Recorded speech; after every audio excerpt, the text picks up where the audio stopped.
we wanted to take advantage of being in San Diego, being in California, have a conversation with people who have presumably something to say about outside of school chat and learning. So I want to start off, I want to ask everyone a question, and I'm going to ask a few questions and then open it up for all of us to continue the interview or the conversation. I keep thinking of three things while I'm here at this conference where there's so little discussion topics on outside of school. The first thing I think of is that by different people's estimates, they kind of center around one thing, which is that only 25% of the life of children and youth is spent in school. That means 75% is not. And so that means there's a lot of learning life outside of school. And yet so there's obsession with school. And does learning take place, and who do schools fail, and so on. Very important, but more attention could be paid to the learning lives of young people outside of school. The second thing I think of is how quantitatively and qualitatively how much learning and development goes on prior to school, and what a rich non-school environment human beings have created for infants and babies and preschoolers. And the third is how much clear positive benefit there has been documented about outside of school programming and outside of school rich cultural experiences, whether they're programmed or not. So I think of those three things and how relatively little impact they have had on educational research. And I think that the work of the people here is some of the best, and I wanted us to address both how come you got into that work, what do you think the limitations are to it having a larger impact on what goes on in schools. And I would ask you first to address the first part of that question of how come you sometimes or always do research on out of school time, sometimes or always, and to respond both professionally and personally. Whoever wants to start. Oh, just the first one. Are you part of this discussion? I was the interviewer, but I can do whatever. I just started.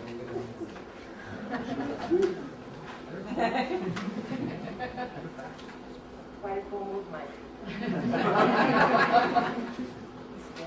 He's very cool. Cool man. Well, everybody, that at the very moment you tell a particular story. So I think that for me,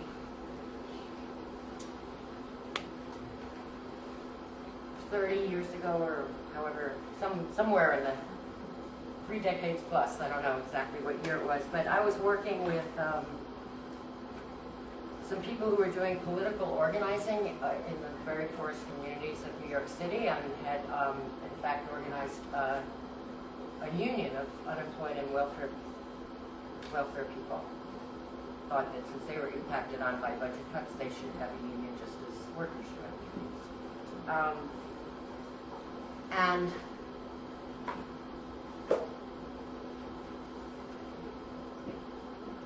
one of the things that happened was mothers who were being organized to become leaders, not just to get their lights turned on, which is what they wanted, but to become activists and leaders, came to us, the people who were developing this, and said, our kids have nothing to do.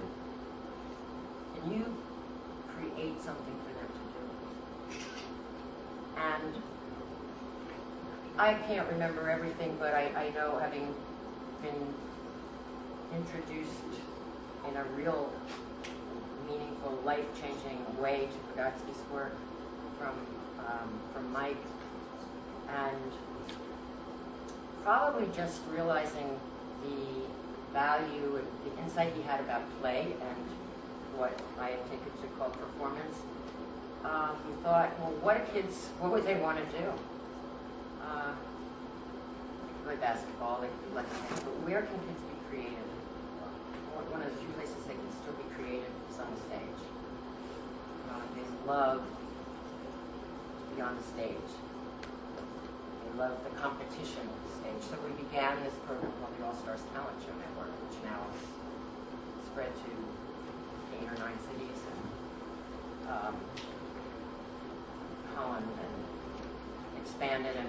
The organization has expanded its programs, but the idea was if they can perform on the stage, they can create new performances in life. And it's been a successful program. So personally for me, I think it was the impact of hundreds of poor mothers saying their kids have nothing to do. And professionally, you can separate it for a minute, but the excitement of trying out a methodology that was taking something that they love to do and where they could be creative, and seeing if you could challenge them with a new performance of create your organization, create your talent show.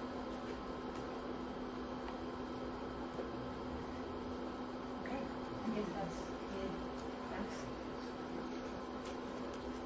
I went to graduate school as an older student, 10 years older than my cohort, 10, 12 years older. One of my cohorts back there, I'm 12 years older than her. Beautiful Angela Valenzuela. And I was going to study the issue of dropout. And because I had been a teacher, and I was concerned that why were so many students failing, Latinos in particular, and that drove me to seek graduate school to figure out the problem. My first quarter at Stanford University, I read Psychology of Literacy, and it changed my life.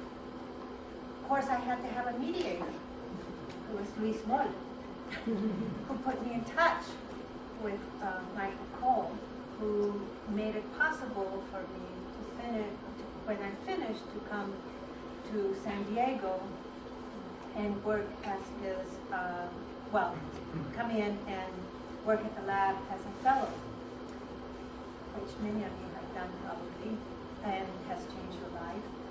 I was stricken by the idea of the fifth dimension in the way that it provided all this opportunity for experimentation, and that you could tweak it in all of these ways to help children learn. And my concern went back to the issue of dropouts. And he had already attempted to enter into the Mexicano community, which was, as I said many times in my work, a mile away from the fifth dimension, but worlds apart. And he tried successfully at times to bring in the Latino community, but they would go back. The kids they wouldn't stay. Recruiting was a problem, keeping them was a problem. So I came in and it was just like, this is where I was supposed to be.